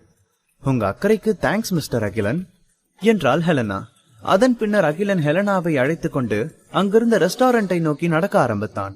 அவளுடன் அவளது ஆட்களும் சென்றனர். அகிலன் முதலில் ஒரு தனி அறை தான் புக் செய்கிறேன் என்று சொன்னான். ஆனால் ஹெலனா தான் அதை வேண்டாம் என்று சொல்லிவிட்டாள். இந்த காலை நேரத்தில் அங்கே ஒன்றும் பெரிதாக கூட்டமில்லை. அதோடு ஹெலனாவிற்கு தனி அறையை விட கூட்டம் அதிகமாக இருக்கும் இடங்கள் தான் பிடிக்கும். அவர்கள் சாப்பிட ஆரம்பிக்க சாப்பிட்டுக் கொண்டிருக்கும் போது பாதியிலேயே ஹெலனா, மிஸ்டர் அகிலன், எனக்கு உங்களோட ஹெல்ப் வேணும் என்று தயக்கத்துடன் பேச ஆரம்பித்தாள். தன் கையில் இருந்த ஸ்பூன் போர்க் எல்லாம் கீழே வைத்தவள் வைப்ஸ் எடுத்து தன் கையை துடைத்துக் கொண்டு அகிலனை பார்த்தாள். உங்களுக்கு உதவி செய்யறது என்னோட பாக்கியம் மேடம், பிளீஸ் எதுவா இருந்தாலும் தயங்காம கேளுங்க என்று புன்னகையுடன் சொன்னான் அகிலன். அவன் ஒவ்வொரு முறை புன்னகைக்கும் போதும் அவன் தன் எதிரில் இருப்பவளை தான் குறிவைத்தான். அதுவும் அவன் மனம் முழுவதுமே ஒரே நோக்கம் மட்டுமே இருந்தது. அது நான் இந்தியா வந்ததுக்கு காரணம் இந்த ப்ராஜெக்ட் இன்வெஸ்ட்மெண்ட் பண்ண மட்டும் இல்ல, சூர்யாவை சந்திக்க தான் நான் இங்க வந்தேன். சூர்யாவை காண்டாக்ட் பண்ண நீங்க ஏதாவது வழி செய்ய முடியுமா மிஸ்டர் அகிலன்? அட்லீஸ்ட் போன்லயாச்சும் நான் சூர்யாவோட பேசணும் என்று தன் மனதை மறைக்காமல் அவனிடம் உதவி கேட்டாள் ஹெலனா. அதுவும் இல்லாமல் நேற்று இரவு விருந்தில் அவளது எதிர்வினையை கண்ட பின்னர் முட்டாளாக இருக்கும் ஒருவன் கூட அவளது எதிர்வினையை கண்டு ஏதோ இருக்கிறது என்று புரிந்து கொண்டிருப்பான். இதுதானா? ஆனா இது எனக்கு ரொம்ப கஷ்டமான வேலைன்னு நினைக்கிறேன் மேடம். ஏன்னா நானும் சூர்யாவும் ரொம்ப நாளா தொடர்புல இல்ல. அவன் இப்ப இந்த ஊர்ல இருக்கான்னு மட்டும்தான் எனக்கு தெரியும். ஆனா எங்க இருக்கான், என்ன செய்யறான்னு எதுவும் எனக்கு தெரியாது என்று வருத்தமாக சொல்வது போல பேசினான் அகிலன். அகிலனின் பேச்சை கேட்டதும் ஹெலனாவின் முகம் அதிருப்தியை காண்பித்தது. ஆனா என்று அகிலன் மீண்டும் பேச ஆரம்பிக்க ஹெலனாவிடம் போன உற்சாகம் மீண்டும் வந்ததை போல அவள் முகம் மாறி போனது. எனக்கு சூர்யா எங்க இருக்கான்னு தெரியாம இருந்தாலும் நான் என் ஆளுங்களை விட்டு அவன் எங்க இருக்கான்னு தேட சொல்றேன். ஆனா அதுக்கு கொஞ்சம் டைம் எடுக்கும் என்று தீவிரமான முகபாவனையுடன் பேசினான் அகிலன். அகிலன் இங்கு வரும்போது இதற்கெல்லாம் தன் மனதை தயார்படுத்தி வந்திருந்தான். இப்படிப்பட்ட இக்கட்டான சூழலில் எக்காரணம் கொண்டும் ஹெலனாவையும் சூர்யாவையும் சந்திக்கவிடக் கூடாது என்று அவன் முடிவு செய்து வைத்திருந்தான். இந்த மாதிரியான நேரத்தில் அவர்கள் இருவருக்கும் இடையே இருக்கும் உறவு மட்டும் ஹெலனாவுக்கு தெரிந்தால் அவள் இங்கு இன்வெஸ்ட்மெண்ட் செய்ய வந்திருக்கும் அந்த ப்ராஜெக்ட் முற்றிலும் அவன் கையை விட்டு போய்விடும். அதே சமயம் அவன் நேரடியாக அவளது கோரிக்கையை மறுத்தாலும் ஹெலனா அவனை நம்பாமல் வேறு வழியில் சூர்யாவை தேட ஆரம்பிப்பாள். அவன் முடிவும் இதே போலதான் இருக்கும். எனவே தன் நோக்கம் நிறைவடையும் வரையிலும் அவன் ஹெலனாவை தன் இடுப்புக்கு இழுத்து விளையாடலாம் என்று எண்ணினான். டைம் பிரச்சனை இல்ல மிஸ்டர் அகிலன், எப்படியும் நான் இன்னும் சில நாட்கள் இந்த நாட்டில தான் இருக்க போறேன் என்று சொன்னாள் ஹெலனா. அப்போ பிரச்சனை இல்ல மேடம், நான் உடனே ஆட்களை அனுப்பி சூர்யா இப்ப எங்க இருக்கான்னு பார்க்க சொல்றேன் என்று சொன்னாலும் அகிலன் இந்த கான்ட்ராக்ட் சைன் ஆகும் வரையிலும் சூர்யா எங்கே இருக்கிறான் என்று தேட யாரையும் அனுப்ப போவதில்லை. அவனது பதிலும் உள்ளுக்குள் மிகவும் சந்தோஷமாக உணர்ந்த ஹெலனா, தேங்க்யூ மிஸ்டர் அகிலன் என்று மலர்ந்த பூக்களைப் போல சிரித்தாள்.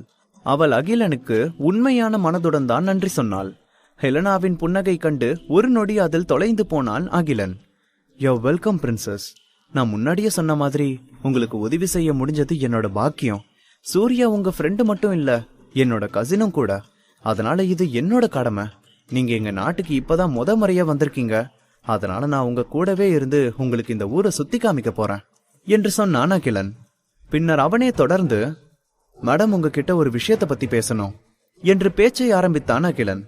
சொல்லுங்க மிஸ்டர் அகிலன், என்னால முடிஞ்ச எதுவா இருந்தாலும் நான் உங்களுக்காக செய்யறேன் என்று சொன்னாள். அது ஒண்ணும் இல்ல மேடம், நான் எங்க நாட்டுக்கு நீங்க இன்வெஸ்ட்மெண்ட் பண்ண வந்ததை பத்தி தான் பேச வந்தேன். நீங்க இங்க இன்வெஸ்ட்மெண்ட் பண்றதுல உங்களுக்கு எந்தவித நஷ்டமும் இல்லாம எங்களால சிறப்பா செயல்பட முடியும். நீங்க பிளீஸ் இதே போல எங்க நாட்டுல நிறைய இன்வெஸ்ட்மெண்ட் பிளான் ஆரம்பிக்கணும் என்றான் அகிலன்.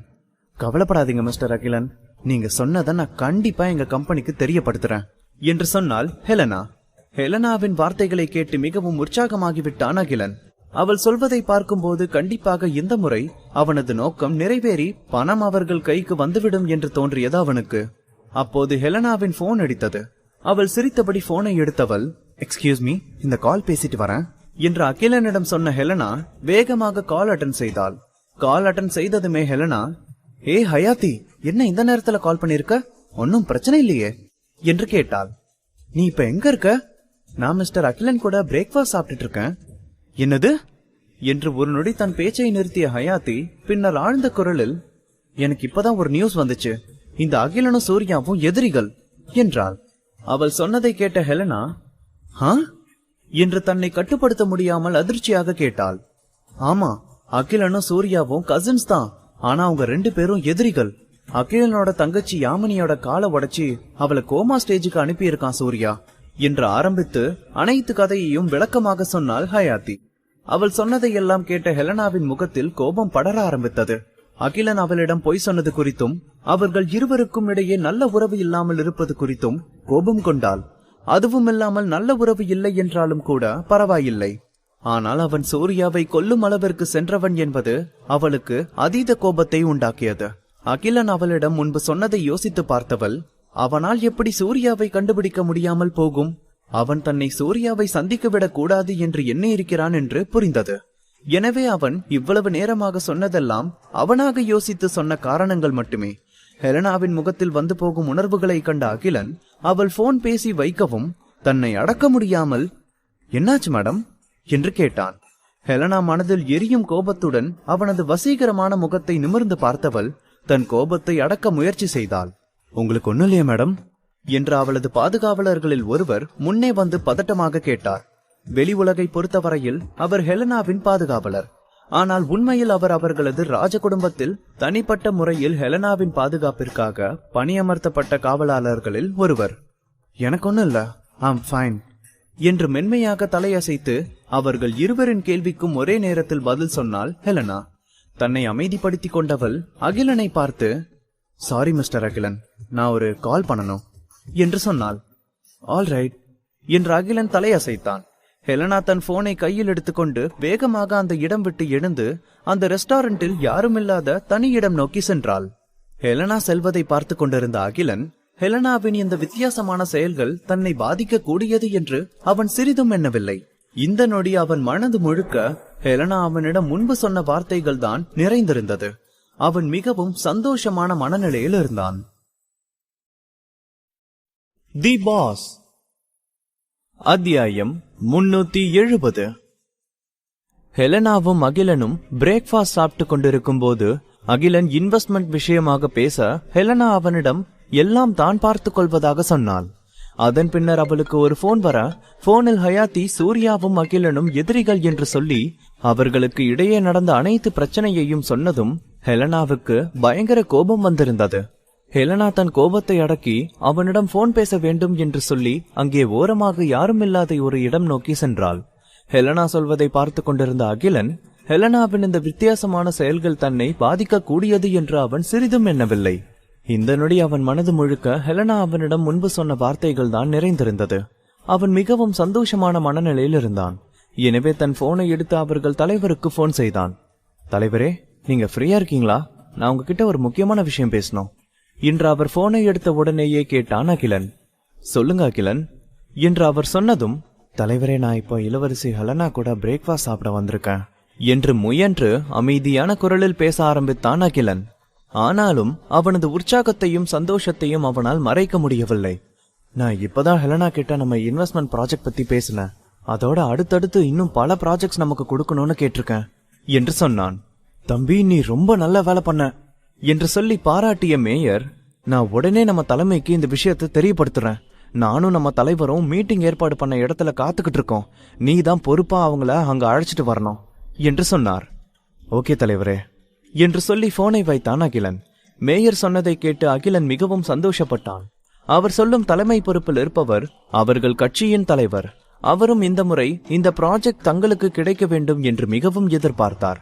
அப்படி இருக்கும்போது அவர்களிடத்தில் இந்த விஷயம் சென்றால் அவனுக்கு நல்ல பெயர் கிடைக்கும். இது அவனது அரசியல் வாழ்க்கைக்கு நல்ல முன்னேற்றத்தை கொடுக்கும்.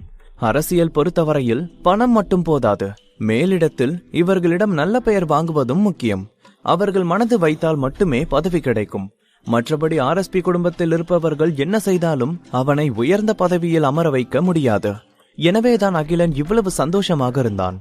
அவன் அங்கே சந்தோஷப்பட்டுக் கொண்டிருக்கும் நேரத்தில் ஹெலனா அந்த ரெஸ்டாரண்டின் ஒரு மூலைக்கு சென்றவள் ஹயாத்தியின் எண்ணுக்கு அழைத்தாள். அவள் போனை எடுத்ததுமே, ஹயாத்தி, உன்னால சூர்யாவோட போன் நம்பர் டீடைல்ஸ் எதுவும் கண்டுபிடிக்க முடியுமா என்று கேட்டாள். முடியும், ஆனா கொஞ்சம் டைம் வேணும் என்று சொன்னாள் ஹயாத்தி. சூர்யா இப்போதுதான் மலேசியன் கார் ரேஸ் வீரர்களை வீழ்த்தி அடிப்பணைய செய்தான் என்ற விஷயம் வரை அவள் கண்டுபிடித்திருந்தாள். எனவே இப்போது அவள் அந்த ரேஸ் டிராக் உரிமையாளரை கண்டுபிடித்தால் அவளால் சூர்யாவை நெருங்கிவிட முடியும். சாரி ஹயாத்தி, ஆனா எனக்கு எவ்வளவு சீக்கிரம் முடியுமோ அவ்வளவு சீக்கிரம் சூர்யாவோட காண்டாக்ட் பண்ணணும் என்று சொன்னாள் ஹெலனா. அவள் மனது மிகவும் குழம்பி போயிருந்தது. ஹயாத்தி சிறிது நேரம் முன்பு சொன்னதை வைத்து பார்க்கும்போது அகிலனுக்கும் சூர்யாவுக்கும் இடையே பயங்கர பிரச்சனை இருப்பது அவளுக்கு புரிந்தது. இது போன்ற சூழலில் அவள் அகிலனுக்கு உதவி செய்தால் அதன் பின்னர் அவள் சூர்யாவை எப்படி எதிர்கொள்ள முடியும்? ஹயாத்தியிடம் பேசி முடித்து மீண்டும் அகிலன் இருந்த இடம் நோக்கி வந்தாள் ஹெலனா. அவள் வந்ததும், என்ன சாப்பிடுறீங்க மேடம் என்று புன்னகையுடன் கேட்டான் அவன். அகிலனின் முகத்தில் இருந்த புன்னகையை கண்டு ஹெலனாவுக்கு வெறுப்பாக இருந்தது. அவள் கடுமையாக தன் முகத்தை வைத்தபடி ஆழ்ந்த குரலில், மிஸ்டர் அகிலன், சூர்யாவை எப்படி காண்டாக்ட் பண்றதுன்னு உங்களுக்கு தெரியாதுன்னு தானே நீங்க கொஞ்ச நேரத்துக்கு முன்னாடி சொன்னீங்க என்று கேட்டாள். ஹெலனாவின் குரலும் அவளது உடல் மொழியில் மாற்றத்தை கண்ட அகிலன் மனது என்னவோ தவறாக உணர்ந்தது. இருந்தாலும் அவன் புன்னகையுடன், ஆமா மேடம், நாங்க கசின்ஸா இருந்தாலும் அதிகமா தொடர்புல இருந்ததில்ல, அதான் எனக்கு அவன் இப்ப எங்க இருக்கான்னு சரியா தெரியல என்று அவன் பொய் சொல்லிக் கொண்டிருக்கும் போதே, பொய், நீங்க பொய் சொல்றீங்க என்று அவன் பேசி முடிக்கும் முன்பாகவே கத்தினாள் ஹெலனா. அகிலனின் மனதில் தோன்றிய உணர்வு இன்னும் அதிகமாக, மேடம் நீங்க என்று சொல்லும் போதே அவன் முகம் மாறி போனது. டேம் இட், நீ சூர்யாவுக்கு என்னெல்லாம் கெட்டது பண்ணிருக்கன்னு எனக்கு தெரியும் என்றாள் ஹெலனா. இவ்வளவு நேரமாக நேர்த்தியான பாவனையுடன் நடந்து கொண்டிருந்த ஹெலனா இப்போது, நீயும் உன் குடும்பமும் அவரோட வெற்றியை தாங்கிக்க முடியாம பொறாமையில சூர்யாவை கொல்ல தொடர்ந்து ஆள் அனுப்பிக்கிட்டே இருந்திருக்கீங்க என்று ஆத்திரத்துடன் பேசினாள். ஹெலனாவின் வார்த்தைகளை கேட்ட அகிலனின் முகம் மொத்தமாக மாறி போனது. அவனுக்குள் உண்டான பீதியை அவனால் மறைக்கவே முடியவில்லை. ஹெலனா எப்படி இதை கண்டுபிடித்தாள் என்று அவனால் யோசிக்க கூட முடியவில்லை. இருந்தாலும் தன் பக்கம் விளக்கம் சொல்ல முயன்றான் அவன். மேடம், உங்களுக்கு எப்படி இந்த தகவல் வந்துச்சுன்னு எனக்கு தெரியல, ஆனா இதெல்லாமே ஃபேக் நியூஸ். நான் அவனோட கசின், அப்படி இருக்கும்போது நான் ஏன் அவனை கொல்ல ஆள் அனுப்பணும் என்றான் அகிலன். என் வாழ்க்கையில நான் இதுவரைக்கும் பார்த்ததுலயே ரொம்ப ரொம்ப கேவலமான ஆள் நீ என்று சொல்லியபடி எழுந்த ஹெலனா அகிலனை முறைத்து பார்த்து, உங்க மேலிடத்துல சொல்லிடு, எங்களோட இன்வெஸ்ட்மெண்ட் இனி உங்களுக்கு இல்ல, அதோட எங்க அப்பாவை உங்க நாட்டுக்கு வர வேண்டான்னு சொல்ல போறேன் என்று சொன்னவள் அதோடு திரும்பியும் பார்க்காமல் அந்த இடம் விட்டு செல்ல ஆரம்பித்தாள். மேடம், பிரின்சஸ் என்று தன்னை அறியாமல் அகிலன் செல்லும் அவளது கரத்தை பிடித்து விட்டான். உடனேயே, மரியாதையா உன் கையை எடுத்துடு என்று ஒரு கடுமையான குரல் கேட்டது. அதோடு ஹெலனாவின் பாதுகாவலன் கடுமையான முகபாவனையுடன் எச்சரிக்கை செய்தான். அவனது குரல் தாழ்வாக வந்தாலும் அவனது கண்களின் கடுமை எதிரில் இருப்பவரை நடுங்க செய்யும் வகையில் இருந்தது. அகிலன் பயத்துடன், மேடம் நீங்க தப்பா புரிஞ்சுக்கிட்டீங்க என்று சொல்லிக்கொண்டே வேகமாக தன் கையை எடுத்துக்கொண்டவன் தன் இறுதி முயற்சியாக பேச ஆரம்பித்தான். ஆனால் அவன் என்ன முயற்சி செய்தும் ஹெலனா அவன் ஒருவன் பேசிக் கொண்டிருப்பதாக கூட கண்டு கொள்ளவில்லை. அவளது பாதுகாவலர்களுடன் அந்த இடம் விட்டு சென்றிருந்தாள். ஹெலனா சொல்வதை கண்ட அகிலனின் மனது இது தனக்கு கொஞ்சம் கூட நல்லதில்லை என்று எச்சரிக்கை செய்தது. ஹெலனாவிற்கு எப்படி இந்த தகவல் கிடைத்தது என்று அவனுக்கு தெரியவில்லை. ஆனால் தங்கள் நாட்டில் அவர்கள் இன்வெஸ்ட்மெண்ட் செய்ய இருந்த விஷயமும் இங்கிலாந்து அரசர் தங்கள் நாட்டிற்கு வருகை தருவதாக இருந்த விஷயமும் அவனால் தான் குளறுபடியானது என்று மட்டும் அவனுக்கு தெளிவாக புரிந்தது. இந்த விஷயம் மட்டும் உறுதியானால் அவன் மேல் அவர்கள் தலைமையகத்தில் தவறான அபிப்பிராயம் வந்துவிடும். இந்த ஒரு ப்ராஜெக்டை வைத்துதான் அவன் எப்படியாவது பெரிய பதவிக்கு வந்துவிட எண்ணி இருந்தான். ஆனால் இப்போது அவனது அரசியல் ஆசை எல்லாம் முற்றிலும் தகர்ந்து போய்விடும் போல இருந்தது. இந்த எண்ணம் அவனை பீதியடைய செய்தது. எப்படியாவது இதை சரி செய்ய அவன் நினைக்க, ஆனால் ஹெலனா அவனுக்கு அதற்கான வாய்ப்பை கொடுக்கவில்லை. இப்ப நான் என்ன பண்றது என்று தொப்பன அமர்ந்து விட்டான் அவன். ஆனால் அவன் மனமோ அனலில் விழுந்த எறும்பாக என்ன செய்வது என்று அங்கும் இங்கும் அலைபாய்ந்தபடி யோசிக்க ஆரம்பித்தது. ஒரு பக்கம் மேயர் ஏற்கனவே தலைமை இடத்தில் அவன் சொன்ன தகவலை தெரிவித்துவிட்டு அவர்களுடன் மீட்டிங் நடக்கும் இடத்தில் தங்களுக்காக காத்து கொண்டிருப்பார். அப்படி இருக்கும்போது அவன் இந்த ப்ராஜெக்ட் மொத்தமாக கொடுத்து விட்டான் என்று தெரிந்தால் அதன் எதிர்வினை எப்படி இருக்கும் என்றே அவனால் யோசிக்க முடியவில்லை. ஹெலனா வேகமாக தன் அறைக்கு வந்திருந்தவள் தன் பாதுகாவலர்களிடம் சாம் அங்கிளை வர சொல்லி தகவல் அனுப்பினாள். அவரும் உடனேயே வந்தவர், வர சொல்லிருந்தீங்களாமா என்று பணிவுடன் கேட்டார் சாம். அங்கிள், நாம வந்த இந்த இன்வெஸ்ட்மெண்ட் ப்ராஜெக்ட் இப்போதைக்கு நிறுத்தி வைக்கிறோன்னு இங்க இருக்கிற கவர்மெண்ட் ஆளுங்களுக்கு தகவல் அனுப்புங்க. இன்னைக்கு இருந்த எல்லா வேலைகளையும் கேன்சல் பண்ணுங்க என்று இறுகி போன முகத்துடன் சொன்னாள் ஹெலனா. அவள் குரலின் உறுதியிலேயே இதில் எந்த மாற்றமும் இல்லை என்று தெரிந்து போனது. அவள் சொன்னதை கேட்டது முகம் மாறிய சாம், என்னாச்சு மேடம் என்று கேட்டவருக்கு ஏதோ தவறாக நடந்திருக்கிறது என்று மட்டும் நன்றாகவே புரிந்தது. இல்லை என்றால் ஹெலனா இப்படி ஒரு முடிவுக்கு வந்திருக்க மாட்டாள். அவங்க கிட்ட சொல்லுங்க, ஒருவேளை அவங்களுக்கு இந்த இன்வெஸ்ட்மெண்ட் ப்ராஜெக்ட் வேணும்னு நினைச்சா அகிலனா அவன் இப்ப இருக்கிற பதவியில இருந்து தூக்கணும். அதோட அவன் மறுபடியும் இந்த நாட்டுல எங்கேயும் எந்த ஒரு பதவியிலையும் இருக்க கூடாதுன்னு சொல்லிடுங்க. நான் அவங்களுக்கு 24 மணி நேரம் டைம் தரேன். ஆனா 24 மணி நேரத்துக்கு பிறகும் அவனோட பதவியில இருந்து தூக்காம இருந்தா நாம உடனடியா இந்த நாட்டை விட்டு புறப்படணும். அதே நேரம் எங்க அப்பா கிட்ட சொல்லி இந்த மாதிரி இனி எந்த ஒரு இன்வெஸ்ட்மெண்ட் ப்ராஜெக்டும் இந்தியாவுக்கு வரவிடாம பண்ணிடுவேன். இத தெளிவா அவங்களுக்கு தெரியப்படுத்திடுங்க என்று சாம் கேட்ட கேள்விக்கு பதிலாக விரிவாக சொன்னாள் ஹெலனா. ஓகே மேடம் என்று மறுவார்த்தை பேசாமல் ஒப்புக்கொண்டார் சாம். ஹெலனா சொன்னதை வைத்தே இந்த முடிவிற்கு என்ன காரணம் என்று அவரால் யூகிக்க முடிந்தது. அகிலன் சூர்யாவை ஏதோ ஒரு வகையில் காயப்படுத்தி இருக்கிறான். அதுதான் ஹெலனாவை இந்த அளவுக்கு கோபப்படுத்தி இருக்கிறது. ஹெலனாவும் அவளது தந்தையும் இந்த முறை இங்கே பயணம் மேற்கொள்ள முக்கிய காரணமே சூர்யா மட்டுமே. சூர்யா அவர்களுக்கு செய்த உதவிக்கு பதிலாக ஏதாவது செய்ய வேண்டும் என்றுதான் அவர்கள் இங்கு வர திட்டமிட்டனர். அப்படி இருக்கும்போது சூர்யாவுக்கு ஏதாவது பாதிப்புண்டானால் அது மட்டுமே ஹெலனாவை கோபம் கொள்ள செய்யும். அவளது இந்த கோபம் எந்தவித சந்தேகமும் இல்லாமல் இந்த ப்ராஜெக்டை மொத்தமாக கேன்சல் செய்யும் வாய்ப்பிருக்கிறது. யோசனையுடன் சாம் ஹெலனாவின் அறையை விட்டு வெளியே சென்றார். அதே நேரம் வேறொரு முக்கிய ஹோட்டலில் இந்த ப்ராஜெக்ட் குறித்து விவாதம் செய்ய முக்கிய தலைவர்கள் எல்லோரும் ஒன்று கூடி அகிலன் ஹெலனாவை அழைத்து வருவதற்கு முன்பாக தாங்கள் பேசிவிடலாம் என்று காத்திருந்தார்கள். முக்கிய ஆட்கள் எல்லோரும் அங்கு வந்து சேர்ந்ததும் மேயர் தன் பேச்சை துவங்கினார். அகிலன் கொஞ்ச நேரம் முன்னாடி கால் பண்ணினாரு. இளவரசி ஹெலனா கூட தான் அவர் இருக்காரா. நம்ம நாட்டுல அவங்க முதலீடு செய்யறத பத்தி அவங்க கிட்ட அவர் பேசி இருக்காரு. அவங்களும் நம்ம நாட்டுல இன்வெஸ்ட்மெண்ட் பண்ற விஷயத்துல ரொம்பவே திருப்தியா இருக்கிறதா சொல்லியிருக்காங்க என்றார். அப்போது அவர்கள் குழுவில் தலைமை பொறுப்பில் இருந்தவர், நீங்க சொல்றத வச்சு பார்த்தா இதனால நமக்கு ரொம்ப பெரிய லாபம் இருக்கும் போலவே. எப்படி இருந்தாலும் நாம இந்த ப்ராஜெக்ட வாங்கியே ஆகணும் என்றார். உண்மையை சொல்ல வேண்டுமெனில் இந்த ப்ராஜெக்ட் மட்டும் வெற்றிகரமாக கையெழுத்து ஆனால் கண்டிப்பாக அவர்கள் எல்லோருக்குமே பல நன்மைகள் உண்டாகும். கண்டிப்பா நீங்க சொல்ற மாதிரி செஞ்சிடலாம் தலைவரே என்று சொன்னார் மேயர். பின்னர் பேச்சை மாற்றி, இதுக்கெல்லாம் காரணமே அகிலன் தான். அகிலனாலதான் இவ்ளோ சுலபமா நம்ம வேலை முடிஞ்சது. வயசுல சின்ன பையனா இருந்தாலும் அகிலன் நல்ல பின்புலம் உள்ள ஆளு. அதே மாதிரி இந்த மாதிரி ஆட்களோட பேசி வேலையை முடிக்கிறதுலயும் அவர் ரொம்பவே கெட்டிக்காரரு என்று புகழ்ந்து பேசினார். உண்மைதான், அகிலன் உங்களுக்கு கீழே இருக்கிறது அவருக்கு மட்டும் நல்லதில்ல, உங்களுக்குமே நல்லதுதான் என்று தலையசைத்தார் தலைவர். உண்மையை சொல்ல வேண்டுமெனில் அவருக்கு ஆர்எஸ்பி குடும்பத்தின் இளைய தலைமுறை குறித்து எந்த ஒரு அபிப்பிராயமும் இல்லை. அதற்கு மேல் மேயர் எதுவும் சொல்லும் முன்பாக அந்த மீட்டிங் அறையின் கதவு வெளியே இருந்து தட்டப்பட்டது. மேயர் வேகமாக எழுந்தவர் சென்று கதவை திறந்தார். அங்கு செக்ரட்டரி தான் ஏதோ பெரிய சம்பவம் நடந்துவிட்டதை போல முகத்தில் பீதியுடன் நின்றிருந்தார். அதை கண்டதும் மேயர் முகம் லேசாக மாற அவருக்கு கொஞ்சம் கோபம் உண்டானது. இவர்களை போன்ற பெரிய ஆட்களுக்கு செக்ரட்டரியாக இருப்பவர்களை மிகுந்த கவனத்துடன் தகுதிகள் எல்லாம் பரிசோதித்து அதன் பின்னரே தேர்ந்தெடுக்கப்படுவார்கள். பெரிய தலைவர்கள் தங்கள் செக்ரட்டரிகளை முழுவதுமாக நம்புவார்கள். அப்படி இருக்கும்போது இது எவ்வளவு முக்கியமான மீட்டிங் என்று தெரிந்தும் கூட செக்ரட்டரி வந்து கதவை தட்டி இருப்பது மேயருக்கு எரிச்சலை உண்டாக்கியது. அவர் தனக்குள் உண்டான எரிச்சலை சற்றும் மறைக்காமல், என்னாச்சு என்று கேட்டார். ஐயா, ஒரு முக்கியமான விஷயம் உங்ககிட்ட சொல்லணும் என்று அவரது கோபத்தை பார்த்து பயந்தபடி சொன்னார் அவர். பயந்து வந்த விஷயத்தை சொல்லாமல் அவரால் செல்ல முடியாதே. உள்ளே இருந்தவர்களை திரும்பி பார்த்த மேயர், இதோ வந்துடுறேன் என்று சொல்லி தன் செக்ரட்டரியுடன் வெளியே வந்தார். யாருமில்லாத இடத்திற்கு வந்ததும் மேயர், என்ன விஷயம் என்று கேட்டார். ஐயா, நம்ம ஆபீஸுக்கு இப்போ ஒரு போன் வந்துச்சு. பேசுனது சாம் சார். அவங்க இப்போதைக்கு இந்த இன்வெஸ்ட்மெண்ட் ப்ராஜெக்ட நிறுத்தி வைக்க போறதா சொல்ல சொன்னாரு. அதோட இன்னைக்கு பிளான் எல்லாமே கேன்சல்னு சொல்ல சொன்னாரு என்று வேகமாக விஷயத்தை சுருக்கமாக சொன்னார் செக்ரட்டரி.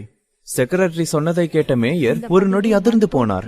இந்த ப்ராஜெக்ட் நீண்ட நாட்களாக இழுவையில் இருக்கும் திட்டம். எனவே அவரால் அதிர்ச்சி அடைவதை தவிர்க்க முடியவில்லை. இதுக்கு ஏதாவது காரணம் சொன்னாங்களா அவங்க? சீக்கிரம் சேர்மனுக்கு கால் பண்ணு என்று கேட்டார். அவர் அப்படி சொன்னதும் செக்ரட்டரி உடனடியாக சேர்மனுக்கு போன் செய்ய ஆரம்பித்தார்.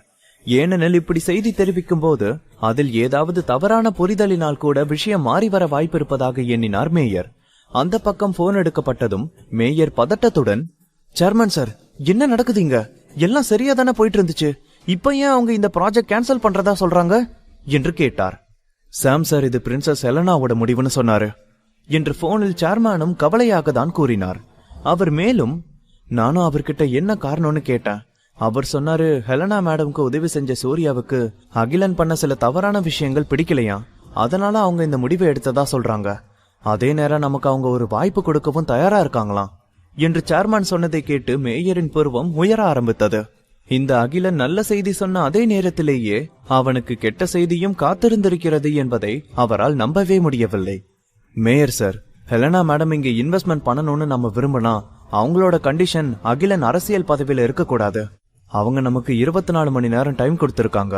ஒருவேளை நம்ம அவங்க சொன்னதை செய்யலன்னா அவங்க ஆளுங்களோட திரும்பி போறதும் இல்லாம இனி அவங்க சைட்ல இருந்து எந்த ஒரு முதலீடும் நமக்கு கிடைக்க விடாம பண்ணிடுவேன்னு சொல்லியிருக்காங்க.